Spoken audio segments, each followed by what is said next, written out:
அனைவருக்கும் வணக்கம். இலக்கிய வட்டத்தினுடைய 505வது சிறப்பு கூட்டம் கவிஞர் மணிமேகலை சிவராமன் அவர்களினுடைய நூல் வெளியீட்டு விழாவாக இப்பொழுது தொடங்க இருக்கிறது.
மிகச் சிறப்பாக இன்றைய தினம் நூல் வெளியீட்டு விழாவிலே கலந்து கொண்ட ஒவ்வொருவரும் அவர்கள் குடும்பத்தார் என்று மட்டுமல்ல, பல்வேறு பதிப்பகத்தார்களுடைய விழிகள் பதிப்பத்திலிருந்து எல்லாரும் இங்கே வருகை தந்து பலரும் அந்த 300 ரூபாய் என்பதையெல்லாம் கடந்து தாங்கள் விரும்புகிற வகையிலே இங்கே கொடுத்து நூலினை பெற்றுக் கொள்கிறீர்கள். காலதாமதமானாலும் இது இலக்கியத்திற்கு நூல் வெளியீட்டு விழாவிற்கு கிடைத்த மிகப்பெரிய வெற்றி என்பதை சொல்லிக் கொள்வதில் நாங்கள் மகிழ்ச்சி அடைகிறோம். நூலினுடைய முதல் பிரதியை பெற்றுக்கொண்ட சண்முக வேலாயுதம் அவர்கள் மிகச் சிறப்பானவர், சாதாரணமானவர் அல்ல.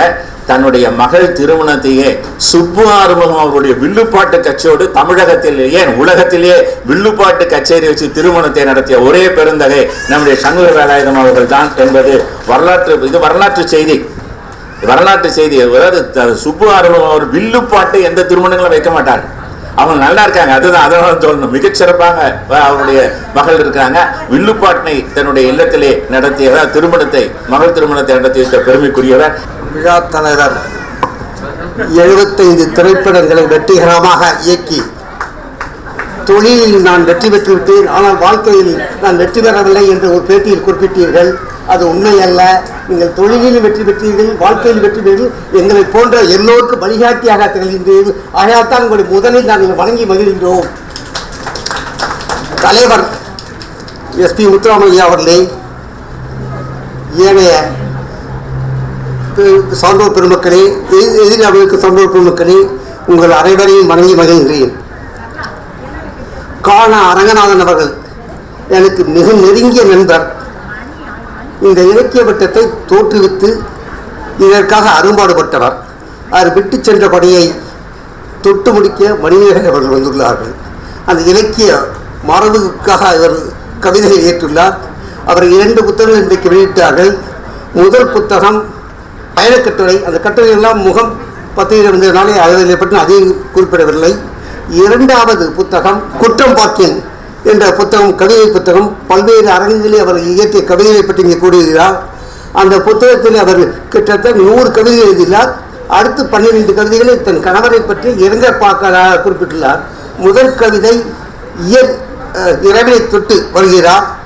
100வது கவிதை தந்தையை பற்றி, தந்தை சிறப்புரை என்று கூறி முடிக்கிறார். அதுக்கு பிறகு பிற்சேர்க்கையாக 12 கட்டுரைகளை சேர்த்துள்ளார் என்று எண்ணுகின்றேன். முதல் கட்டையை கூறியுள்ளி இமை மூடி படுத்தவுடன் இனிதே வரும் உறக்கம் என்று இறைவனை அவர் சொல்கிறார். எனக்கு இறைநம்பிக்கை இல்லாத காரணத்தில் இவை மூடிய படுத்தவுடன் எனக்கு தூக்கம் வருவதில்லை, அதை சற்று மாறுபடுகின்றேன் என்று கூறுகின்றேன். அடுத்ததாக அவர் பல்வேறு இடங்களிலே சொல்கிறார். ஆணும் பெண்ணும் மணந்து கொண்டது அன்று, அசஞ்சரும் இன்ஃபோசிஸும் மணந்து கொண்டது என்று மிக அழகாக குறிப்பிடுகின்றார். ஆகையால் இன்றைக்கு திருமணங்கள் எப்படி நடைபெறுகின்றன என்பதை அழகாக அவர் குறிப்பிடுகின்றார். மனித மலர்ப்போம் என்று குறிப்பிட்ட நேரத்திலே குறையில்லா மனிதன் யார் என்று குறிப்பிட்டு முழு மதிக்கும் குறையுண்டு என்று குறிப்பிடுகின்றார். இப்படி சொல்லிக்கொண்டே போகின்றார். அவர் எவையெல்லாம் பாடுகின்றார், யாரையெல்லாம் பாடுகின்றார் என்று நான் நினைக்கின்ற பொழுது தமிழ் மொழியை பாடுகின்றார். பாதியாரை, பாதி பெரியாரை, அவர் வெளிவந்த பாதிதாசனை பாடுகின்றார், கண்ணதாசனை பாடுகின்றார். இப்படி எல்லோரும் பாடிக்கொண்டே வருகின்றார். இதில் இன்னொன்று பெண்ணுக்காக வருந்துவிட்டு பேசுகின்றார். என்ன பாடுகின்றார் பெண்ணுக்கு என்றால், 70 வயது கணவருக்கு 65 மனைவி, 65 வயதில் மனைவி. ஸோ கணவருக்கு வயதாகின்ற போது மனைவிக்கும் வயதாகும். அப்படி என்றால் மனைவியிடம் நீ அதை செய் இதை செய் என்று கூறுகின்ற பொழுது உங்களுக்கு மனிதாபனம் இல்லையா என்று கேட்கின்றார். என்ன கேட்கின்றார் என்றால், அவருக்கும் மனைவிக்கும் மூட்டு வலி வரும், மனைவிக்கும் மறதி வரும், ஃப்ரிட்ஜை திறந்தால் எதை எடுக்க வேண்டும் என்ற மறதி வரும் என்று குறிப்பிடுகின்றார். நான் நினைக்கின்றேன் என் மனைவியிடம் வந்து கடன் வாங்கியிருப்பான் என்கின்றேன். அடுத்ததாக தமிழ்கலைஞர்கள் மர்மகளை பற்றி ஒரு கவிதை எழுதி பாராட்டிய கவிதை முதல் மாமியார் என்ற பெருமை மனிதனுக்கு பெற்று. இதுவரை எந்த மாமியாரும் மறுமலை புகழ்ந்து கவிதை எழுதினார் பார்க்கவே இல்லை. முதல் கவிதை அதாவது இருக்கும். அடுத்ததாக இவர் எல்லோரும் பற்றியும் பேரக்குழந்தைகளை பற்றி எழுதியிருக்கிறார். எல்லாருக்கும் சரஸ்வதி கருணாகரனை பற்றி எழுதியிருக்கிறார். சரஸ்வதி கருணாகரன் அநேகமாக அவருடைய கணவர் அண்ணன் மனிதராக ஓப்படியாராக இருப்பார் என்று எண்ணுகின்றேன். அவரை பற்றி எழுதியிருக்கிறார். பொதுவாக ஓப்படியாருக்கும் நல்ல உறவு அவ்வளவு இருக்காது. ஆனால் அவரை பற்றி அவர் பாராட்டி எழுதியிருப்பது நிச்சயமாக கவிதைகளுக்கும் இதற்கும் நாம் நிச்சயம் பாராட்ட வேண்டிய ஒன்று. இப்படி கூறிக்கொண்டே போகலாம். கடைசியாக கணவரின் 12 வரை இது கவிதை இளைஞர்ப்பாக அமைந்துள்ளது. அவர் தகப்பனாரை மட்டுமல்ல, அவர் கணவரை நான் மிக நெருங்கி பழகியவன், நன்றாக தெரியும். சிவராமன் அவர்கள் கோடம்பாக்கத்தில் உதவி பொறியாளராக தொடங்கி கோட்ட பொறியாளராக வளர்ந்து சிறை பொறியாக ஓய்வு பெற்றார். மிக நல்ல மனிதர். அதாவது கணவனும் மனைவியும் ஆதர்ச புருஷன இல்ல தம்பதிகளாக விளங்கினார் என்பதற்கு சிவராமன் மனைவிகளை தம்பதியினர் இருந்தார்கள். அவர்களுக்கு சிவராமன் மறைந்த பின்பு சற்றே தடுமாறினாலும் எந்த விதமான இதுவும் இல்லாமல் மற்ற பெண்களுக்கு வழிகாட்டியாக மகளிருக்கு முன்னேற்றத்திற்காக பாடுகின்ற மனிதர்களை தமிழுக்கும் இலக்கியத்திற்கும் செய்து வருகின்ற பெரிய பணியை பாராட்டி உங்களுக்கு எங்களுடைய தமிழர்கள் சார்பாக வாழ்த்துக்களை கூறி விடைபெறுகின்றேன். நன்றி, வணக்கம்.